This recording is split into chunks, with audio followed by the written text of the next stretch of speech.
নমস্কার বন্ধুরা, ভৌতিক রহস্য চ্যানেলে তোমাদের সবাইকে স্বাগত। আজকে আমি তোমাদের জন্য একটা নতুন গল্প এনেছি। গল্পটি গুপি গায়েন বাঘা বাইন, লেখক উপেন্দ্র কিশোর রায়চৌধুরী। তাহলে চলো বন্ধুরা, শুরু করা যাক। তোমরা গান গাইতে পারো? আমি একজন লোকের কথা বলবো যে একটা গান গাইতে পারে। তার নাম ছিল গুপি কাইন। তার বাবার নাম ছিল কানু কাইন। তার একটা মুদির দোকান ছিল। গুপি একটা গান গাইতে পারত, আর সে গ্রামের আর কেউ কিছু গাইতে পারত না। তাই তারা তাকে খাতির করে বলতো গুপি গাই। গুপি যদিও একটা বই গান জানতো না, কিন্তু সে সেই একটা গান সে খুব করেই গাইতো। সেটা না গেয়ে সে তিলকেও থাকতে পারত না। তার দম আটকে আসতো। যখন সে ঘরে বসে গাইতো তখন তার বাবার দোকানের খদ্দের সব ছুটে পালাতো। যখন সে মাঠে গিয়ে গান গাইতো তখন মাঠের যত গরু সব দড়ি ছিঁড়ে ভাগত। শেষে আর তার ভয়ে বাবার দোকানে খদ্দেরই আসে না। রাখালেরাও মাঠে গরু নিয়ে যেতে পারে না। তখন একদিন কানু কাইন তাকে এই বড় বাঁশ নিয়ে তাড়া করতে সে ছুটে মাঠে চলে গেল। সেখানে রাখালের দল লাঠি নিয়ে আসতে বনের ভিতর গিয়ে খুব করে গলা ভাঁজতে লাগলো। গুপিদের গ্রামের কাছেই আর একটা গ্রামে একজন লোক থাকত। তার নাম ছিল পাঁচু পাইন।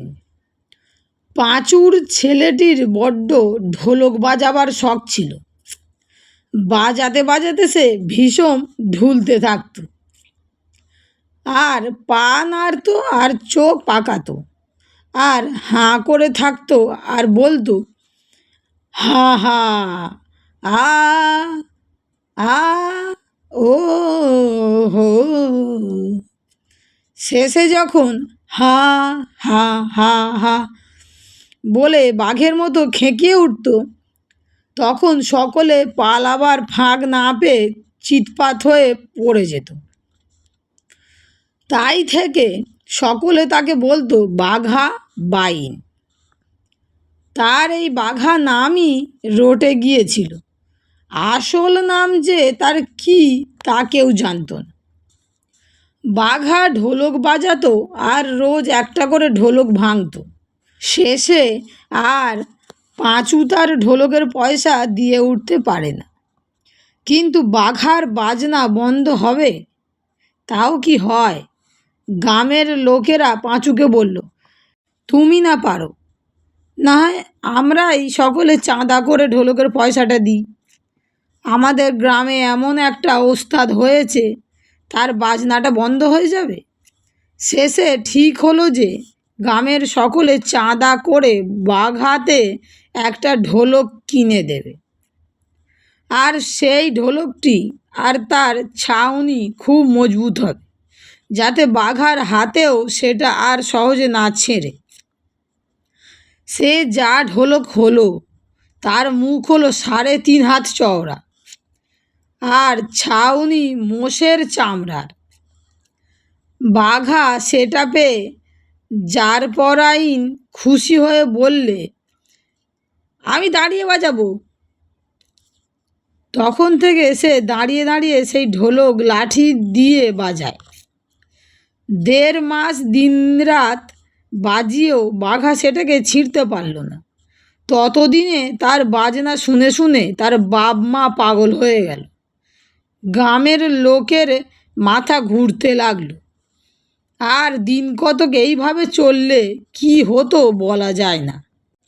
এর মধ্যে একদিন গ্রামের সকলে মিলে মোটা মোটা লাঠি নিয়ে এসে বাঘাকে বলল, লক্ষ্মী দাদা, তোমাকে 10 হাঁড়ি মিঠাই দিচ্ছি, অন্য কোথাও চলে যাও, নইলে আমরা সবাই পাগল হয়ে যাব।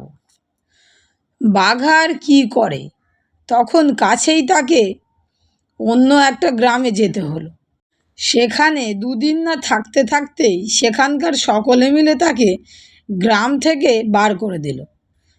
তারপর থেকে সে যেখানেই যায় সেখান থেকেই তাকে তাড়িয়ে দেয়। তখন সে করল কি, সারাদিন মাঠে মাঠে ঘুরে বেড়ায়। ক্ষুধার সময় তার নিজের গ্রামে গিয়ে ঢোলক বাজাতে থাকে, আর গ্রামের লোক তাড়াতাড়ি তাকে কিছু খাবার দিয়ে বিদায় করে বলে বাঁচলাম। তারপর এমন হলো যে আর কেউ তাকে খেতে দেয় না, আর তার ঢোলকের আওয়াজ শুনলেই আশেপাশের সকল গ্রামের লোক লাঠি নিয়ে আসে।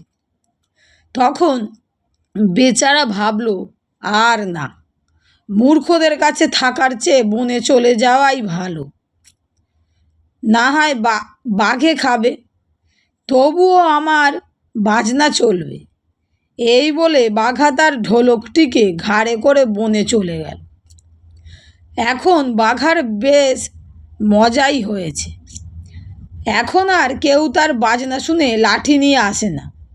বাঘে খাবে দূরে থাক, সে বনে বাঘ ভাল্লুক কিছু নেই, আছে খালি একটা ভয়ানক জানোয়ার। বাঘা আজও তাকে দেখতে পায়নি, শুধু দূর থেকে তার ডাক শুনে ভয়ে থরথরিয়ে কাঁপে আর ভাবে, বাবা গো, ওটা এলেই তো ঢোলক শুদ্ধ আমাকে গিলে খাবে। সে ভয়ানক জানোয়ার কিন্তু কেউ নয়, সে গুপি গাইন। বাঘা যে ডাক শুনে কাঁপে সে গুপির গলা ভাজা। গুপিও বাঘার বাজনা শুনতে পায় আর বাঘেরই মতো ভয়ে কাঁপে। শেষে একটু ভাবল, এ বনে থাকলে এখন প্রাণটা যাবে, তার চেয়ে এই বেলা এখানে থেকে পালাই। এই ভেবে গুপি চুপি চুপি বন থেকে বেরিয়ে পড়ল। বেরিয়েই দেখে আর একটি লোকও এক বিশাল ঢোল মাথায় করে সেই বনের ভিতর থেকে আসছে। তাকে দেখেই ভারী আশ্চর্য হয়ে গুপি জিজ্ঞাসা করল, তুমি কে হে? বাঘা বললে, আমি বাঘা বাইন। তুমি কে? গুপি বললে, আমি গুপি গাইন। তুমি কোথায় যাচ্ছ? বাঘা বললে, যেখানে জায়গা জোটে সেখানেই যাচ্ছি। গ্রামের লোকগুলো গাধা, গান বাজনা বোঝে না, তাই ঢোলটি নিয়ে বনে চলে এসেছিলাম। তা ভাই, এখানে সে ভয়ঙ্কর জানোয়ারের ডাক শুনছি, তার সামনে পড়লে আর প্রাণটি থাকবে না, তাই পালিয়ে যাচ্ছি। গুপি বললে, তাই তো, আমিও যে একটা জানোয়ারের ডাক শুনেই পালিয়ে যাচ্ছিলাম। বলো তো, তুমি জানোয়ারটাকে কোথাও বসে ডাকতে শুনেছ? বাঘা বললে, বনের পূর্ব ধারে বটগাছের তলায়। গুপি বললে, আচ্ছা, সে যে আমারই গান শুনেছে। সে কেন জানোয়ার ডাক হবে? সেই জানোয়ারটা ডাকে বনের পশ্চিম ধারে, হরতুকি তলায় বসি। বাঘা বললে, সে তো আমার ঢোলের আওয়াজ, আমি যে ওইখানে থাকতাম। এতক্ষণে তারা বুঝতে পারলো যে তারা তাদের নিজেদের গান বাজনা শুনেই ভয়ে পালিয়ে যাচ্ছিল। তখন যে দুজনার হাসি, অনেক হেসে তারপর গুপি বললে, ভাই, আমি যেমন গাইন তুমি তেমনি বাইন, আমরা দুজনে জুটলে নিশ্চয়ই একটা কিছু করতে পারি। এ কথায় বাঘারও খুব মত হলো। কাজেই তারা খানিক কথাবার্তার পর ঠিক করলো যে তারা দুজনাই মিলে রাজামশাইকে গান শোনাতে যাবে। রাজামশাই যে তাতে খুব খুশি হবেন তাতে তো আর ভুলই নেই। চাই কি অর্ধেক রাজ্য বা মেয়ের সঙ্গে বিয়েও দিয়ে ফেলতে পারে। গুপি আর বাঘার মনে এখন খুবই আনন্দ, তারা রাজাকে গান শোনাতে যাবে। দুজনে হাসতে হাসতে আর নাচতে নাচতে এক প্রকাণ্ড নদীর ধারে এসে উপস্থিত হলো। সেই নদী পার হয়ে রাজবাড়ি যেতে হয়।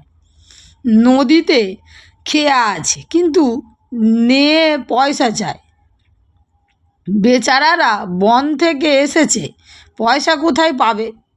তারা বলল, ভাই, আমাদের কাছে তো পয়সা টয়সা নেই, আমরা না হয় তোমাদের গেয়ে বাজিয়ে শোনাবো, আমাদের পার করে দাও। তাতে খেয়ার চরণদারেরা খুব খুশি হয়ে নেয়েকে বলল, আমরা চাঁদা করে এদের পয়সা দেব, তুমি এদের তুলে নাও। বাঘার ঢোলটি দেখেই নেয়েরও বাজনা শুনতে ভারী স্বাদ হয়েছিল, কাজেই সে এক কথায় আর কোনো আপত্তিও করল না। গুপিকে আর বাঘাকে তুলে নিয়ে নৌকো ছেড়ে দেয়া হলো। নৌকো ভরা লোক, বসে বাজাবার জায়গা কোথায় হবে? অনেক কষ্ট, সকলের মাঝখানে খানিকটা জায়গা হতে হতে নৌকো নদীর মাঝখানে এসে পড়ল। তারপর খানিক একটু গুনগুনিয়ে গুপি গান ধরল। বাঘা তার ঢোলকে লাঠি লাগালো, আর অমনি নৌকো শুদ্ধ সকল লোক ভীষণ চমকে গিয়ে গড়াগড়ি আর জড়াজড়ি করে দিল নৌকোখানা উল্টে। তখন তো আর বিপদের অন্তই নেই। ভাগ্যিস বাঘার ঢোলকটি এত বড় ছিল, তাই আঁকড়ে ধরে দুজনার প্রাণ রক্ষা হলো।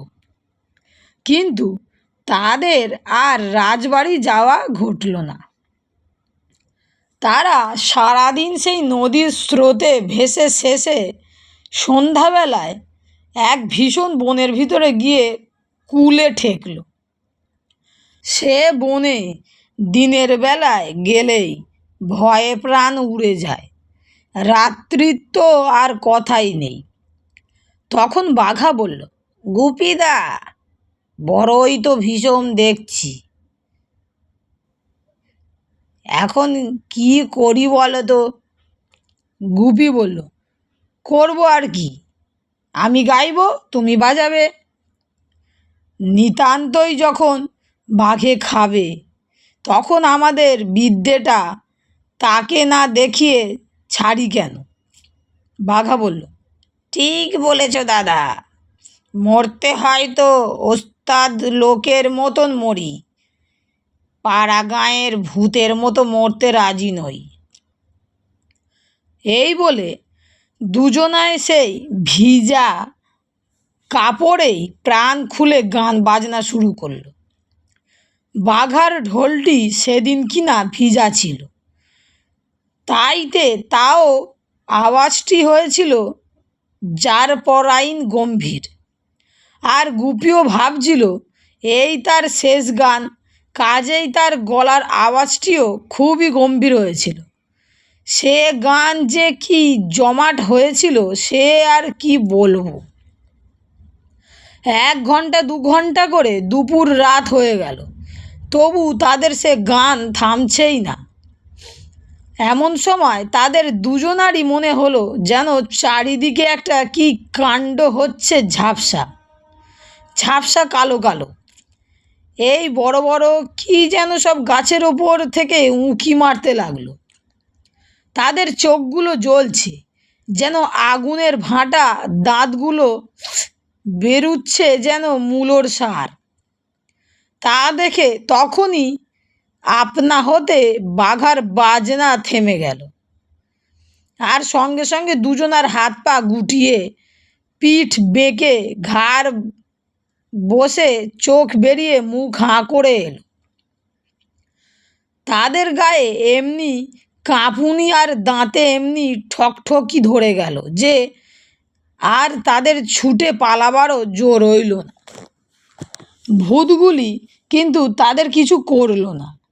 তারা তাদের গান বাজনা শুনে ভারী খুশি হয়ে এসেছে তাদের রাজার ছেলের বিয়েতে বায়না করতে।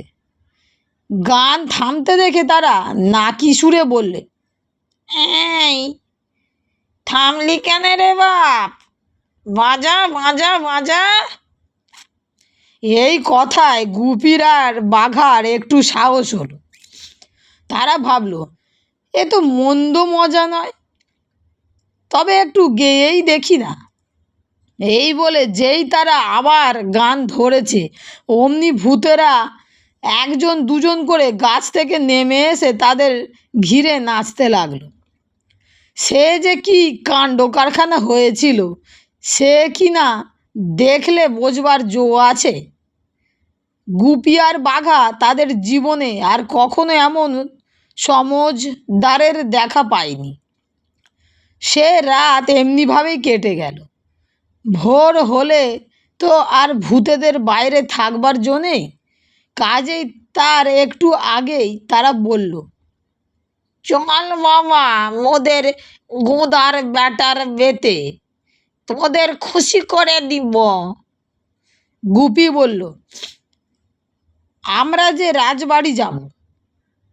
ভূতেরা বলল, সে যাবি এখন, আগে মোদের বাড়ি একটু গান বাজনা শুনিয়ে যা, তোদের খুশি করে দিব। কাজেই তখন তারা দুজনে ঢোল নিয়ে ভূতেদের বাড়ি চলল। সেখানে গান বাজনা যা হলো সে আর বলে কাজ নেই। তারপর তাদের বিদায় করবার সময় ভূতেরা বলল, তোরা কি চাস?